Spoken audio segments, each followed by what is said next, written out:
Assalamualaikum Milanisti, bagaimana kabarnya? Semoga baik-baik aja ya. Kunjungi website kita di maksimalmilan.blogspot.com. Jangan lupa subscribe dan nyalakan lonceng notifikasi untuk terus mendapatkan berita terbaru seputar AC Milan, khusus Milanisti. AC Milan kembali kejar Antonio Silva setelah dia menolak tawaran kontrak baru dari Benfica menurut sebuah laporan. Record dari Portugal melaporkan bahwa Silva telah menjelaskan kepada Benfica bahwa dia tidak akan melakukan pembaruan kontraknya di sana. Hal ini tentu saja menempatkan posisi tim Portugal itu di tempat yang sulit karena kontrak sang bek hanya tersisa 1 tahun lagi, dan di sisi lain tim-tim Premier League dan Serie A terus memantau serius sang pemain. Fabrizio Romano mengkonfirmasi bahwa Silva telah memutuskan untuk menolak proposal kesepakatan baru dari Benfica dan sekarang akan mengevaluasi tawaran untuk meninggalkan klub pada musim panas ini. Keputusan dibuat dengan agenda yaitu Jorge Mendes. Seperti yang dilaporkan Record, tawaran yang masuk akan dipertimbangkan mulai dari sekarang, ungkapnya. Kemudian Milanius melaporkan bahwa ini merupakan keputusan besar yang dapat memicu minat besar dari beberapa tim dan salah satunya adalah Rossoneri. Kontrak Silva akan berakhir pada 2027 dan Diavolo bisa membajaknya untuk melengkapi lini pertahanan mereka dengan biaya transfer yang relatif murah.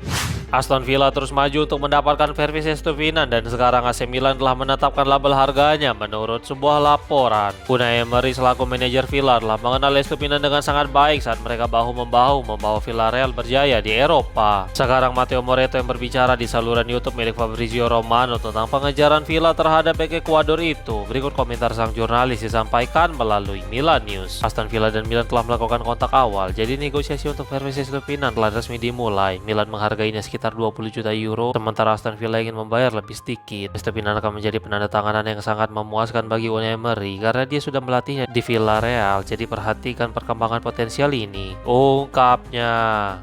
AC Milan bisa menjadi pelabuhan baru bagi John Lucumi yang tampaknya segera tinggalkan Bolonya menurut sebuah laporan. Colombia Infobae melaporkan bahwa Lucumi saat ini hanya terikat kontrak hingga Juni 2027, tetapi tampaknya dia sekarang lebih tertarik untuk pindah dari Bolonya pada musim panas kali ini. Klausul pelepasannya telah ditetapkan sekitar harga 28 juta euro, tetapi tampaknya klub peminat bisa mendapatkannya dengan harga yang lebih murah karena kontraknya segera berakhir. Oleh karena itu, Bolonya dapat menegosiasikan kepergiannya dalam beberapa minggu mendatang, mengingat mereka berisiko kehilangannya secara gratis musim depan. Juventus merupakan tim terdepan saat ini bersama beberapa tim Premier League lainnya, tetapi situasi Turin akan sangat bergantung dengan bagaimana transfer Tarik Muharemovic. Sementara itu, dalam beberapa jam terakhir, nama Diavolo serta Nottingham Forest disebutkan telah ikut ke dalam perburuan bek Kolombia itu. Kemudian juga ada Sunderland yang telah kembali mengikuti perburuan ini karena sebelumnya mereka sudah berusaha mendapatkannya, tetapi usaha tersebut gagal. Massimiliano Allegri tolak balas dendam ke AC Milan dan sedikit singgung Gary Cardinale menurut sebuah laporan. Allegri yang telah resmi memutus kontraknya dengan Rossoneri sekarang berada di Teatro San Carlo untuk berbicara tentang musim baru bersama Napoli. Berikut beberapa komentar sang pelatih disampaikan melalui calciomercato.com. Bagi saya pikir seluruh presentasi ini berlebihan. Ini pertama kalinya saya berada di teater seperti ini dan saya berterima kasih kepada Presiden. Saya percaya bahwa Napoli baru keluar dari Eropa selama setahun sejak Presiden menjabat. Ini bukan tentang balas dendam. Saya sangat kecewa dengan bagaimana tahun lalu berakhir. Saya berterima kasih kepada semua orang yang bekerja dengan saya di Milan. Sepak bola itu indah karena menang dan mencapai tujuan tidaklah mudah. Kita harus melalui tahun ini dengan kepastian bahwa tidak ada yang bisa diterima begitu saja. Saya tidak akan mengomentari kata-kata pemilik AC Milan, Cardinale. Saya hanya bisa berterima kasih kepada orang-orang yang bekerja dengan saya tahun lalu. Kami semua kecewa, kami tidak mencapai tujuan kami, ungkapnya. Fiorentina salib AC Milan dalam perburuan Victor Valdepenas dari Real Madrid menurut sebuah laporan. Dalam beberapa bulan terakhir ada banyak rumor yang menghubungkan Milan dengan Valdepenas yang bisa menjadi pengganti potensial David Odogu. Dia merupakan seorang bek muda berbakat yang mampu bermain sebagai bek kiri, bek sayap, dan bahkan sebagai bek tengah yang membuat Diavolo tergoda bergerak untuknya. Namun Rossoneri tidak pernah benar-benar mengajukan tawaran konkret yang mana sekarang perlombaan itu telah berakhir. Setelah Fabrizio Romano menyampaikan bahwa dia akan menuju Italia tetapi bukan ke San Siro. Berikut komentar sang jurnalis disampaikan melalui akun X miliknya. Fiorentina mencapai kesepakatan lisan untuk menandatangani Victor Valdepenas dari Real Madrid. Here we go. Biaya transfer 8 juta euro, kontrak hingga Juni 2031. Real Madrid akan mempertahankan klausul sebesar 50% dan kontrol di masa depan jika ada penawaran. Klub-klub telah mulai bertukar dokumen hari ini, tulisnya.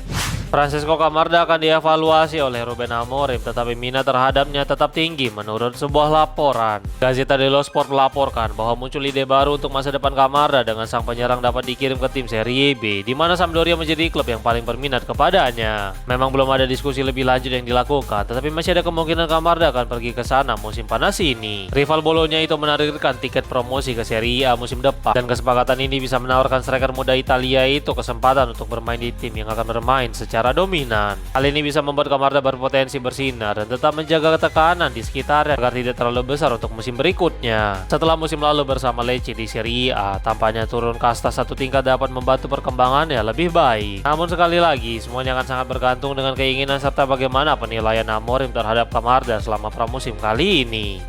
BP Rizzo selaku agen Francesco Camarda dan Christian Komoto mengkonfirmasi masa depan kedua pemain itu. Setelah kegagalan untuk membawa pulang Matteo Liberali ke San Siro, tampaknya Milan cukup trauma dan tidak ingin kejadian serupa kembali terulang. Terlebih tujuan utama proyek Diavolo adalah pengembangan pemain muda. Jelas kehilangan bakat muda akan sangat buruk untuk proyek tersebut. Dalam beberapa hari terakhir telah berlangsung pertemuan antara manajemen klub yang menegaskan pendirian mereka terhadap kedua pemain serta sang agen. Rizzo pun mengkonfirmasi bahwa duo bakat muda Rossoneri itu akan bertahan untuk waktu yang lama. Berikut komentarnya disampaikan melalui Milan Vibes. Camarda dan Komoto, perpanjangan kontrak belum ditutup. Kami baru saja bertemu. Masa depan di Milan, ya keduanya akan bertahan, ungkapnya.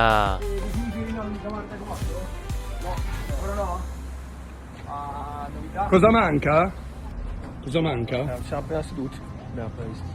Ma per Camarda è futuro rosso-nero o... Sì, tutti e due. Ciao ragazzi. Ciao, grazie. Ciao. Buon lavoro. Wait, sebelum lanjut ke berita selanjutnya, kalian jangan lupa ya guys, check out pakaian atau kebutuhan lebaran lainnya yang udah gua taruh di keranjang bawah ini. Christian Pulisic masih sangat berhati-hati dan mengevaluasi segalanya sebelum melakukan perpanjangan kontrak menurut sebuah laporan. Milanis mengutip The Athletic yang melaporkan bahwa AC Milan ingin menawarinya pembaruan kontrak hingga 2030 atau 2031. Namun Pulisic tidak akan langsung menandatangani perpanjangan kontrak tersebut karena saat ini dia sedang menjalani liburan serta pemulihan dari cedera yang dialaminya saat membela timnas Amerika Serikat di Piala Dunia. Dia tidak akan kembali ke Milanello sampai akhir bulan ini, dan hingga waktu tersebut Pulisic akan mengevaluasi segalanya dengan hati-hati sebelum memutuskan akan memperpanjang kontrak atau tidak. Hal ini bukan tanpa alasan karena bisa saja ini akan menjadi kesempatan terakhir Pulisic mendapatkan kontrak besar terakhir baginya. Sejauh ini tampaknya semua berjalan dengan positif karena Pulisic tertarik dengan proyek baru dan juga ide dari Amorim. Dengan kata lain, waktu untuk berpikir ini bukanlah untuk meremehkan klub, tetapi lebih untuk memikirkan sebenarnya apa yang dia butuhkan untuk masa depannya di San Siro. Ardun Jasari bisa meninggalkan AC Milan jika pada akhirnya Luka Modric memperpanjang kontraknya menurut sebuah laporan. Milan Vibes mengutip Sky Sport 24 yang melaporkan bahwa masa depan Jasari masih harus diperhatikan. Memang dia saat ini dipandang sebagai pemain kunci bagi Ruben Amorim, tetapi pembaruan kontrak Modric bisa mengubah segalanya karena posisi bermain mereka yang sama. Laporan baru-baru ini menyebutkan bahwa veteran Kroasia itu sedang bersiap untuk kembali ke klub dan menandatangani kontrak baru. Namun jika hal itu terjadi, Diavolo tampaknya akan melakukan pengorbanan besar karena gelandang Swiss itu bisa saja menyerah untuk memperjuangkan tempatnya di skuad utama. Luka Marchetti pun mengatakan hal senada dengan menyebutkan bahwa Atalanta telah menanti Jasari di pintu keluar San Siro. Berikut komentar sang jurnalis. Ardun Jasari tidak diragukan lagi adalah salah satu target transfer Sarri di Atalanta. Musim pertama pemain Swiss itu di AC Milan ditandai dengan waktu bermain yang sangat terbatas, terutama karena kehadiran Modric. Oleh karena itu, jika pemain Kroasia itu memilih untuk bertahan, dia bisa saja tetap memiliki peran yang sama tahun depan. Jika Jasari memutuskan untuk pergi agar mendapatkan lebih banyak menit bermain, Milan bahkan mungkin memutuskan untuk melepasnya agar tidak menyanyiakan investasi 35 juta euro tahun lalu, ungkapnya.